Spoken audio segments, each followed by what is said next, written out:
this is the Art Life video blog number 135, and I'm Leslie Ebert. I'm Jacob Wolf. Thank you, Leslie, for having me here today. Thank you for being here, Jacob. So do you want to tell us just a little bit about yourself? Well, I'm a visual artist. I had my first show in 1992 at the Honeyman Hardware Lofts building, which was a lobby space in the Pearl District when it first went condo, and it was like throwing a big party for everyone I've ever met, and I had so much fun I couldn't wait to do it again. So that was the beginning of me putting my artwork out into the world and the end of my career in architecture. Wow. Do you curate your own shows still? I guess I have, but yeah, Just kind of gallery depends. owners usually help pick and decide, but I often get the layout of the gallery and work out what I'm going to show. Right on. So, what was your first steps in your artistic journey? When did you decide that that's what you wanted to do? Like most artists, I started out showing a proclivity to art at a really young age. My dad was a photographer, aspiring photographer, and my mom and her sister were both really creative people. They always had a project going on, so I was sort of used to having a project around and seeing people put time into something that they loved.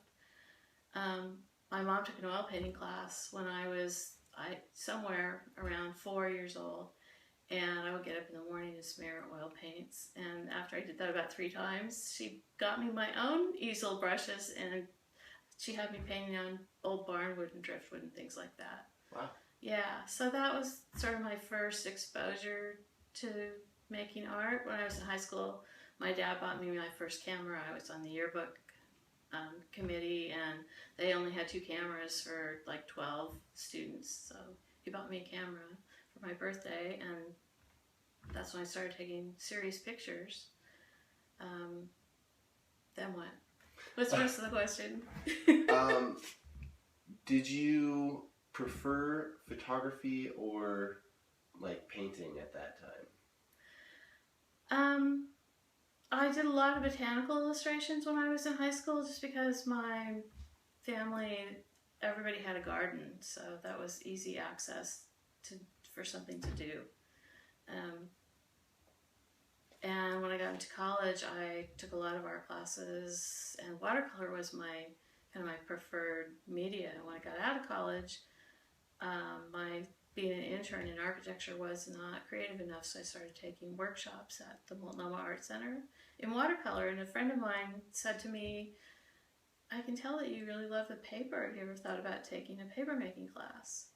So they happened to have a paper making class there, and I signed up for it, and the instructor invited me to come work out of her studio, and she taught me some basic printmaking techniques and encouraged me to learn about printmaking. So I went to PNCA, took a few classes in etching and OSAC, and I took some classes in monoprinting and alternative kinds of printing, and put all that together. And my primary medium for 15 years was paper making. I was making paper and painting it, and then overprinting that, and making these sort of windows that, to me, they were about personal growth and about evolving as a person, but if you were looking at them, they were botanicals or architecturally related. And what year did you start doing the paper making and print making? My first show in 1992, the solo show, was all just paper collage with handmade paper. It was after that I started trying to figure out how to apply color to it. And then the printmaking came a little bit later, about 1994, I think. That's when I started doing the art fair circuit and showing my work at various art fairs around Oregon and Washington, California. So you're Portland born and raised? Yeah, I'm from Estacada, Oregon, and one of the last natives. Right on. Yeah. So when did you make the switch from printmaking to abstract painting? That was kind of a weird thing that happened. I was trying to evolve my work, and I was thinking, well, I want to do some more collaging, and I started collaging on panels, I took a class, I think with Lauren Mantuck, I think that's how you say your name, in abstract processes, and started playing with. She taught in caustic, so I brought that back to my studio and said, how can I do that in acrylic? And I started using really thick acrylic pastes and putting them over my paper and applying paint to that and making these layers of translucent stuff. And I did, one year I did a series of small collages. I did 100 of them, and then I did a show at a gallery out in Silver Creek that's not there anymore. But I did 100 of those in 1 year, and when I got done doing those, I realized I wanted to do more painting. And I started playing around with painting on my handmade paper, and I didn't like how the effect was. I really like translucency, and I couldn't figure out how to get translucency with using handmade paper as a support. So I played around with a few things, and I ended up going to traditional canvas and doing that for several years. And my focus, my interest had kind of changed from growth to more specific about energy exchange. I became very interested in the idea of vibration and energy. So we're having this conversation, and when we do that, we connect and we exchange energy. We exchange energy with everything we interact with. If it's your pet or a rock, you're leaving behind a little bit of yourself, and you're taking a little bit of that with you. So I became very interested in that. It's a shamanic idea. It's not a new idea. It dates well back. So have you done a lot of studying into like energy and shamanic practices? A little bit. When the economy crashed and all my galleries closed, I thought, I need to just, do something while time is passing and this goes away. So I went back to school. I wanted to get a master's degree in art, and I found some classes at the Edgar Cayce Institute, and they had a master's in creativity. So that I was working on that, and my first classes I took were in shamanism, and that was really wonderful. So I learned a lot about vibration and intention. Wow. And about how the shaman of the tribe would make a medicine bundle and speak to, while he's making this thing, he would speak what it was for. And the vibration of your voice puts the energy into these pieces that he's found that are also chosen for their vibrational signature. So it would be stones and bones and herbs mostly, and that would be each thing would be carefully tied with leaves and maybe grass to tie it together and put into a cloth that you would either wear or hang somewhere that you would see it often to remind you of what it's for, or you might use it as a pillow if you were a sick person. So I got very interested in the idea of energy and interconnectedness and holism as a subject to make art about. Did you bring those practices into your art making practices? Like, do you speak what the energy of the painting is going to be while you're painting, or? Well, I really believe that the artists go through these stages that you're learning about your materials, you have to become master of materials, and then I believe there's a stage where you're actually doing self-healing. It's very cathartic to make work. It feels good. And for me personally, I would be processing a lot of mental junk when I was working. And I found that kind of fascinating. And then I got to a point where the mental chatter went away, and I felt like I was at a new stage in my art making. So I think when you get to that place, when you have emptied out enough of your own mind chatter, that then, yes, you can put intention into your work and create art as healing vessel or an object of peace or love, whatever intention you want to put out to the world. That when you hang that piece on the wall or set it in a room, that it vibrates that energy back out to the people that around it. So how long did you do the abstract painting and the energy paintings? I was still making my paperwork and selling that and developing the paintings, and I started showing the paintings. I don't remember what year that was. I'd have to check. my resume. So I was doing that for several years, and it was about 10 years ago when I started doing the photography. So I'm doing these paintings that I'm trying to represent energy. I've painted the energy of trees, tried to paint the interconnectedness of the physical body, energy coming in through the ether. But something happened. My husband and I were building this house, and we were really concerned about building something we could afford to make the payment on, because we've known so many people who had to abandon their house because they couldn't afford it once they finished it. So one day, this cross form showed up on the wall. And it showed up every day about the same time of day. And I was really amazed by it. I'm not really a religious person, but I felt like it was a sign that, a blessing, that everything was going to be fine, not worry about it, not be so worried about it. And it had color in it, and yes, it was coming from the colors of the house, but it didn't make any sense where it came up on the wall. There was no direct sunlight to be casting a shadow. It was really bizarre. Even the contractors were like, look at this. What is this? Where does it come from? And after that happened, about 3 days, I decided I should probably take some pictures of it. And I did. And then one day, that cross form showed up on a column upstairs in the dining room. And I took pictures of that. And it had this very blue cast on this side and a brown cast on this side. And I took several pictures of it. And this is like a plot to see if it would work. And it didn't really work. But so I made 6 of these. And they were supposed to hang side by side on the wall down to make a big piece. And one of these went into a show, and I don't remember where it was at.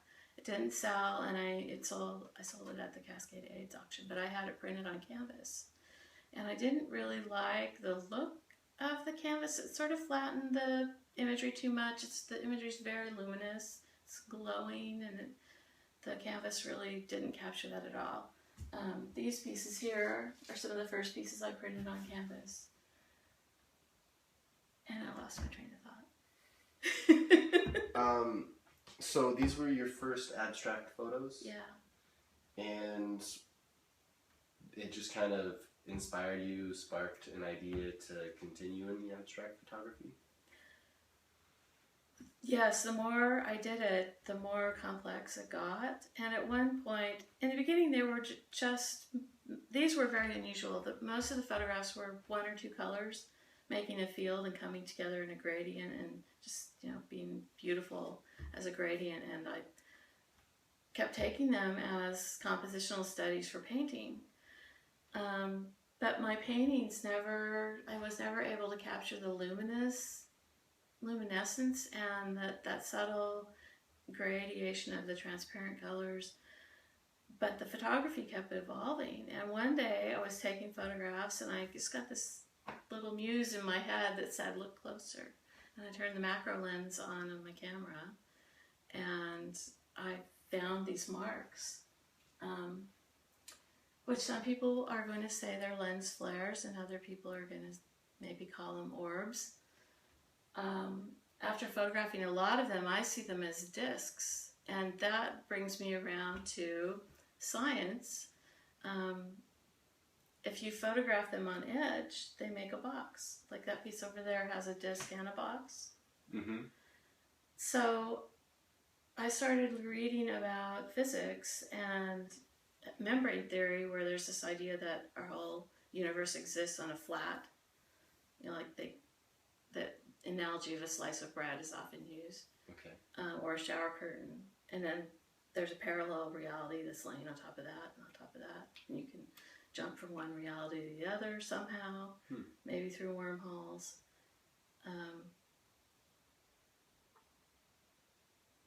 And lose my train of thought again. Have you seen more success with your abstract photography, or do you think that you were doing better with the paper, the printmaking, or the abstract painting? Well, when I was doing paper making, and I had 10 galleries and I was doing art fairs, I was making a living for a while. It was minimal, but I was doing it, and that was very exciting to be one of the few artists actually making that happen. When the economy crashed, most of my galleries either went out of business or the owners decided to retire. And I haven't really, until now, I've been perfecting my work, I guess, and only recently have I been looking for opportunities to exhibit and new places to get involved with, galleries to show at. But so the photography's just getting started. How long have you been doing this? This has been I started the photography 10 years ago, but I didn't want to take it on as a media because I don't consider myself a photographer. It just, I think of the photographs as something that found me, and that there's some kind of information here that wants to get out to the general public, that maybe there's something here that would inspire someone else in whatever it is that they do. But I just didn't want to be a photographer, so I really avoided it, and it kept getting better and better, and pretty soon I just couldn't deny that not showing them to the public. How long did you go without doing photography? Because your dad bought you your first camera. Did you retire for a while in photography after high school? No, it was something I did for fun. I have a lot of travel photos. I like to travel, and I will come back with thousands of pictures. And maybe they'll end up in my art somewhere, is always what I tell myself, but it's for fun. I've never done it as a serious art medium until now. It's funny, I was just saying like the exact opposite earlier, where my photography was always my serious medium, and the painting and drawing was always just kind of fun and whimsical. Yeah, you were saying that. It's funny that that's opposite. How do people get a hold of you? Well, the best way is through my website, which is leslieebert.com. I think I'll remember that. Are you showing in galleries right now? I have a couple shows coming up. I'm represented at the Portland Art Museum at the Rental Sales Gallery. And I have a show coming up in October at Studio 820 in Oregon City, which is a fairly new gallery. It's a really nice, clean little box with good lighting. And I'm going to be showing with another artist named Patricia Ryan, who also makes art about energy. She's doing ink, super saturated colors, ink on paper pieces. So it should be an interesting show to see how our work talks to each other. Yeah, definitely. What are some of your goals and aspirations for the future? Where do you want to see yourself go? Oh, that's a multi-pronged question. Project-wise, I'm trying to figure out how to turn my artwork into sculpture. This is a commission piece that I'm working on for a client of mine who really believes in my work and wants to help me. That it's very expensive to print on metal, and I don't know if you can see this, but I have this little mock-up here of this would be a sculpture that would be 72 inches high and 2 feet wide. Each panel would be 2 feet wide. So when you walked up in front of it, they would have a coating on it so it would be reflective. So you would see yourself reflected in the image of this red and pink and corpuscly-like stuff. And you would stand before it and see your reflection. But each one of those panels would cost me about $1,000 to print.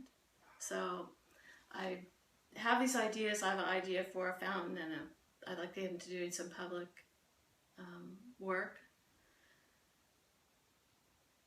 But I need financial help to kind of make those ideas happen because of the cost. Right.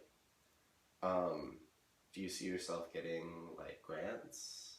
Maybe. I have written for a couple, tried for a couple. I have another project going on that I call Energy of Place, where I have this idea that do the magnetics of the earth affect the images that I get? And I have another project. So with that project, I'm traveling to different places, and I've been writing to get in to do some residencies. But I did go to Bali last year, so that's part of the project, and I have several places, Washington, Ashland, Santa Fe, that I've taken photographs and have started that collection of Energy of Place, and I'm going to Croatia next year as part of that project. Right. So I'm funding as much as I can on my own, and then I'm looking for ways to get myself to different places to capture the energy in different places. And asking the question, what causes the energy to change? Why does the shape of the light change?